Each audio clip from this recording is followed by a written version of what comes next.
Hello, hello, hello. Happy day, happy life, happy journey. How is everyone? Hi, happy Thursday.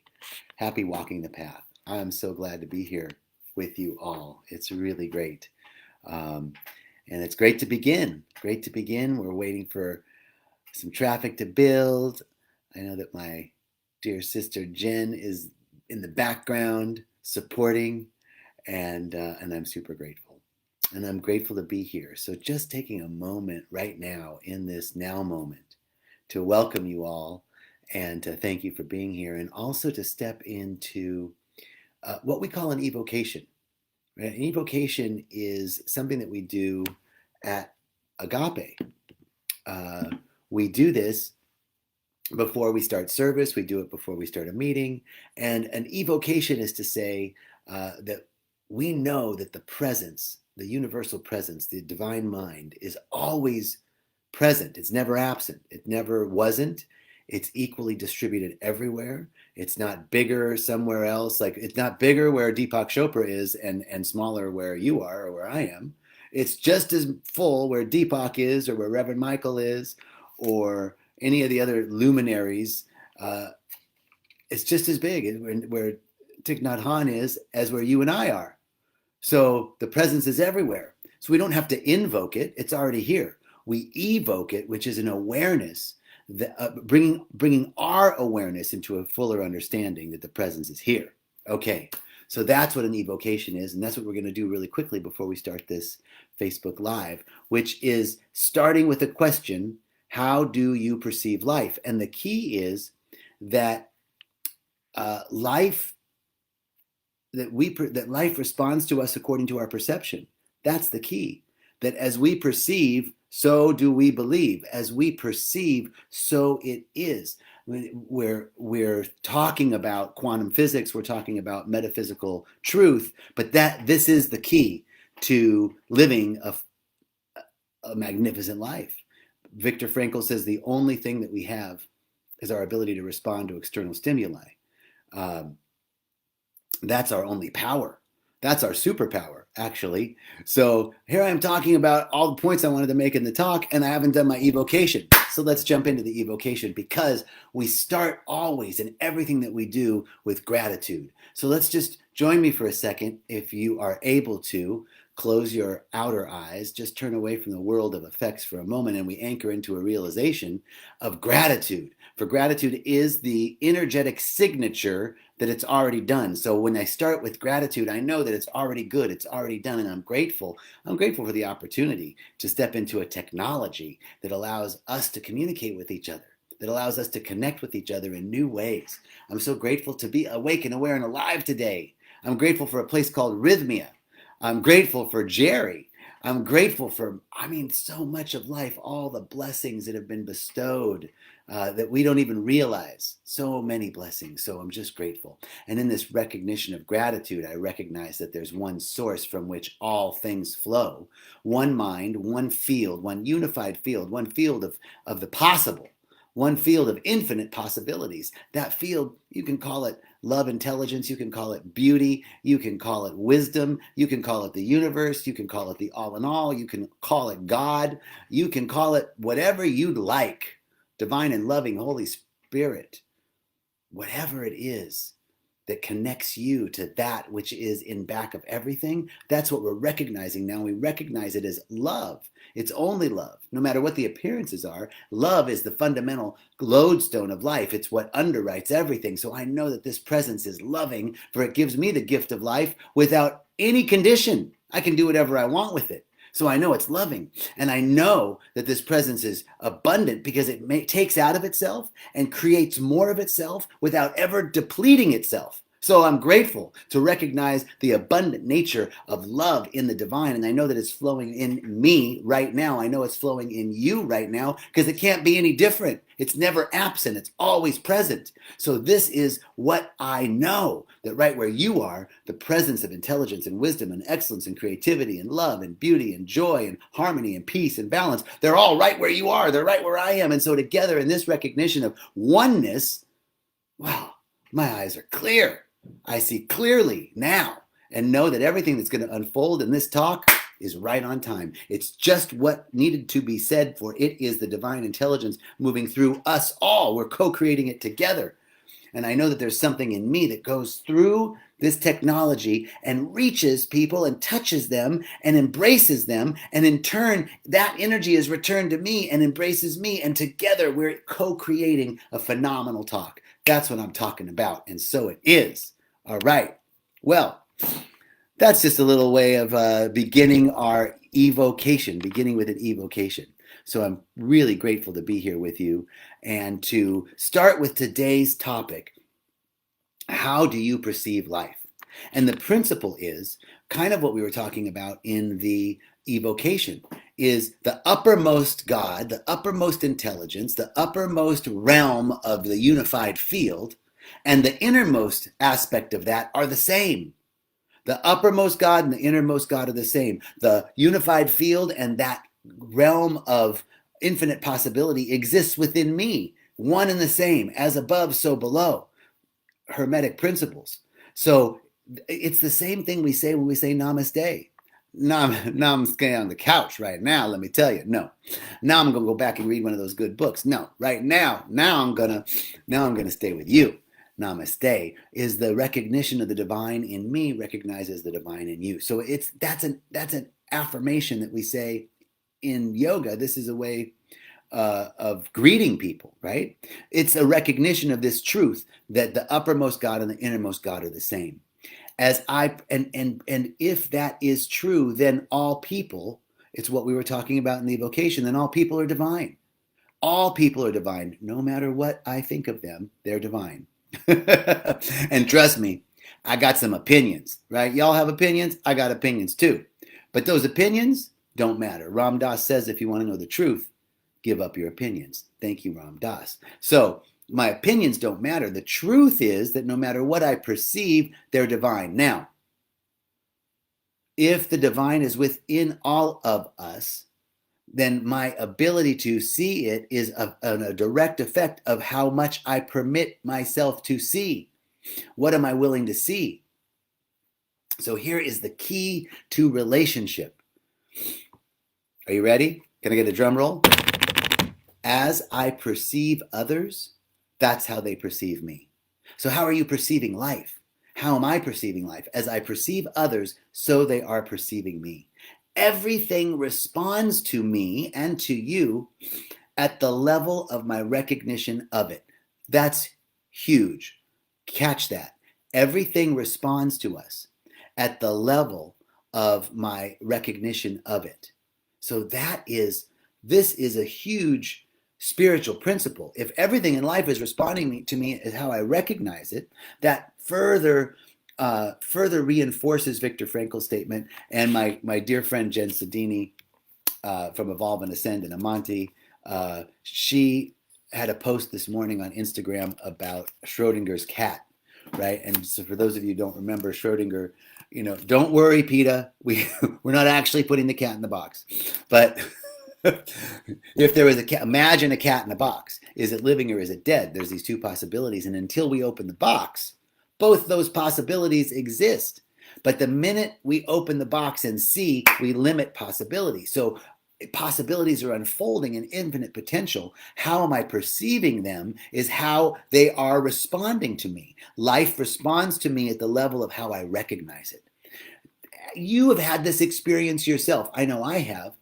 Have you ever spoken to someone who thinks you are amazing? Like, you can't do wrong. They just think you hung the moon. So when you see that person, they're like, oh, hi, how are you? Oh my God, I'm so good to see you. I can't believe it. And whatever you say, they're like, oh yeah, oh, that's brilliant. I love it. Oh, you and notice how you expand into the way they hold you, the way they perceive you. You begin to expand into that and you get bigger, and all of a sudden you start flowing and things start being spoken. This is the level of perception that I know that when I'm speaking to someone who sees me as magnificent, man, I expand into that.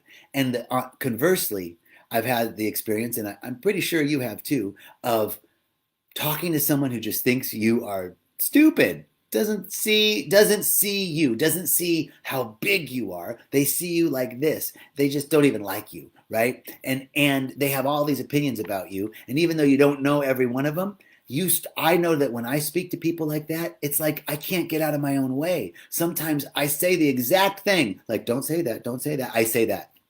It's because the way they're perceiving me, right? It's really challenging for us to speak into a listening that holds us this big. And then we kind of have to shrink into that.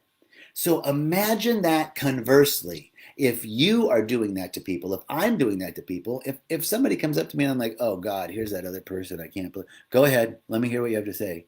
How much space does that give them? This simple way of interacting with people is a great example of the spiritual principle that everything in life responds to me at the level of my recognition of it. How am I perceiving life? So, am I perceiving life that everything is divine? Am I perceiving that everything in life is an expression of one source, one power, one life, and it's all unfolding in perfection no matter what the appearances are? Let me see it.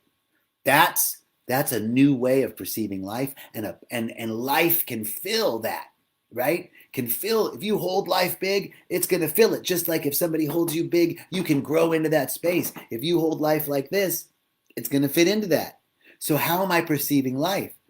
Well, now let's get practical about this, right? Like, oh, that's great to say. Yeah, I see God in everybody, until that cousin or or your father or your mother or your brother or your sister speaks to you, and all of a sudden, bam, or your husband, right? This is where the rubber meets the road. So this talk, walking the path, is always about principle and practice. So the principle is that the uppermost God and the innermost God are the same, as above, so below. The further expression of that principle is everything in life responds to me at the level of my recognition of it. Now, the practical application. Let's take it into politics. Now, here's something people say: you shouldn't discuss politics or religion because you get into trouble. It is pretty dangerous. Not dangerous, but it can be challenging because it triggers some buttons. But here's the truth. We have to relearn how to have civil discourse, how to have a conversation with someone and be in disagreement, but have it be okay. The fundamental principle of that is that I'm not trying to convince them or persuade them or cajole them to my opinion. Because that's when political conversation or religious conversation gets contentious. That is due to my intention to try and persuade someone. Even if maybe that's not my overt intention, underneath, I really just want them to think like me. Now, if I can actually have a conversation with someone and just share my beliefs and be interested in theirs, then there is an opening for a political discourse, or a discourse that has to do with religion, that isn't contentious, because I'm not trying to persuade you or convince you, because I'm not gonna convince an evangelical to be metaphysical. And an evangelical isn't going to convince me to be evangelical. I'm going to hang out in metaphysics. That's okay. But how can we move into a place of political discourse or religious discourse that doesn't try to persuade or cajole or convince someone? That's the first step of applying this principle of seeing the divine in everyone. Because if I take it personally, I'm not seeing the divine in you. But if I can remove myself from this, taking it personally, then there's an opening for me to see that you're more than your opinions, you're more than your beliefs, and so am I. And now we're holding each other larger, and we can both expand into the way that we're holding each other. Life responds, people respond to us at the level of our recognition. Do I know that my brother's always this way? I know. Do I know that my partner, my husband, my wife, my lover is always the one that just doesn't complete stuff? Hasn't completed anything for 25 years. 90% done, doesn't finish the 10%. That's the way she is, or he is, or they are. My child, right? People will rise or sink to the level of expectations that you hold for them, is another way of saying the same truth, that life responds to me at the level of my recognition of it. So in political discourse, it's important that we remove ourselves from having to convince anybody and hold the other person in love, seeing them as big as they are, separate from their opinions, just like I'm not my opinions. Our opinions don't matter. The truth of who I am and the truth of who you are and the truth of who I'm having a political conversation is that no matter whether they're Republican or Democrat or other, they're an emanation of the divine. They are one with the source of all of life, just like I am. And if I can step into that recognition that I'm actually having a conversation with the divine, then we get into exploration and opening up the possibilities. This is where possibilities, infinite possibilities, begin to unfold and present themselves to us. Now, here's the other piece about political and religious conversation. We have to be in the world and not of it, right? So we take these political conversations personally because we're so engaged and committed to them. Like, I really believe in my political views and that there's a big choice coming up in November. And if you choose one way or the other, it's going to have a big effect. And that's how strongly I believe. I really strongly believe in lesbian LGBTQ rights, right? In anti-hate crime legislation. I really believe in a just global society for people of all backgrounds, all expressions of pigmentation, right? That we're all the same no matter what the pigmentation is underneath. So if this is the truth, then I have to be in the world. I really believe those things. But if I come up with someone who doesn't believe like I do, it's not that I have to convince them or change their mind. But really what our job is to just communicate with them, to have a conversation, to get curious, to not try so hard to be understood, but try harder to understand. That is what is key in this particular situation. Now, I also have the same situation, another situation with my brother. My brother, he's a little bit overweight, like really struggling with his weight, and so much so that it's a challenge to his health.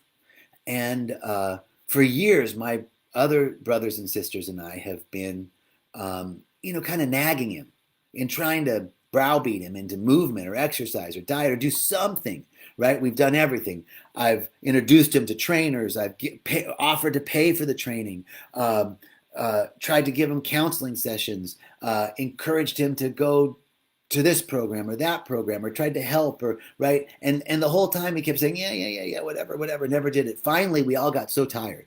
All of us, there's 6 of us. We all got so tired of trying to persuade him or convince him. We just kind of stopped, kind of gave up on it. And we just kind of loved him for who he was. What could we do?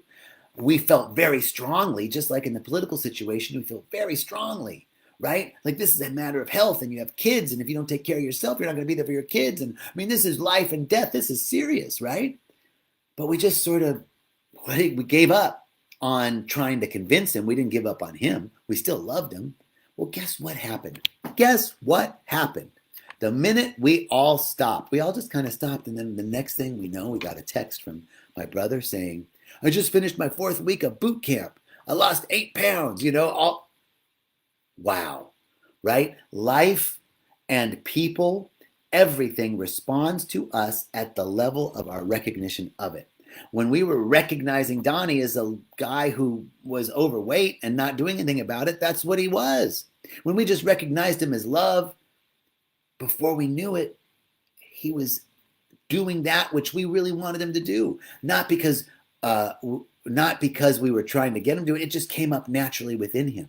He began to see himself as love and loved himself enough to take a step. So this is how life begins to respond to us at the level of recognition. And it's the same with our personal relationships, husbands, wives, lovers, boyfriends, girlfriends, brothers, sisters, best friends, colleagues, work colleagues. Do I know my work colleague is this? They're always that way. Every time they come in the morning, they're going to be this way, right? There's no room for them to expand. Now, they might not immediately change.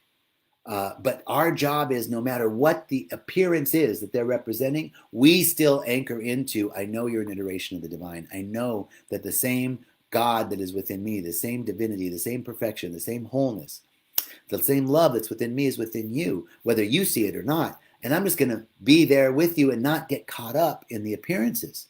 This is the true recognition of the phrase "be in the world and not of it." So there are, there are so many other ways we can talk about this, but I think the key piece here is everything in life responds to us at the level of our recognition of it. How are we perceiving it? How are we perceiving life? Are we perceiving it as life sucks, life's a bitch, and then you die? Or are we perceiving it as life is continuously unfolding for my good? I know that everything is happening for me, no matter what the appearances are. It's not happening to me. So what might appear to be a negative is actually a positive, right? Let me tell you, I have a good friend who's a movie producer, and they're getting ready to drop this new film. My good friends Kimberly and Foster Gamble are dropping Thrive 2. The trailer comes out this Saturday. They thought the film would be done a year ago, and we wanted it to be done a year ago. But it wasn't. And we thought, oh, it's dragging on, it's dragging on, it's dragging on. Well, right now is the perfect time for that film to drop, because the content of the film speaks directly to what's going on the world scale, on the world level. So in this way, it looked like a delay was a bad thing, but it's divine timing that it's actually coming out now at this time is the best time. And if it would have come out earlier, it wouldn't have had as much effect because the world would have shut down before it really got to speak its truth. Now is the perfect time. It didn't appear to be, but all things, no matter what their appearances, are working together for our good. If we hold to that, if we perceive that, life responds to us at the level of our recognition of it. All right. So that is the key. How are we perceiving life? Life responds to us at our level of recognition.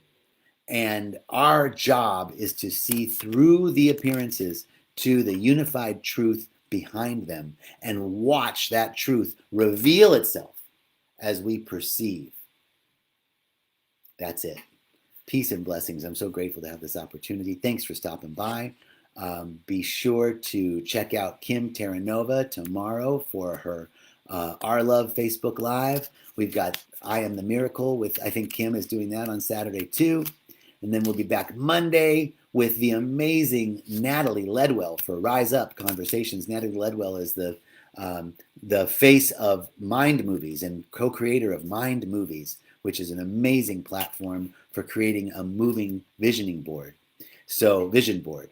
Check out Monday at 1 p.m. Pacific time. Rise Up, revolutionary conversations, evolutionary conversations from the emerging paradigm. So grateful, so thankful. Thank you so much. Have a beautiful day.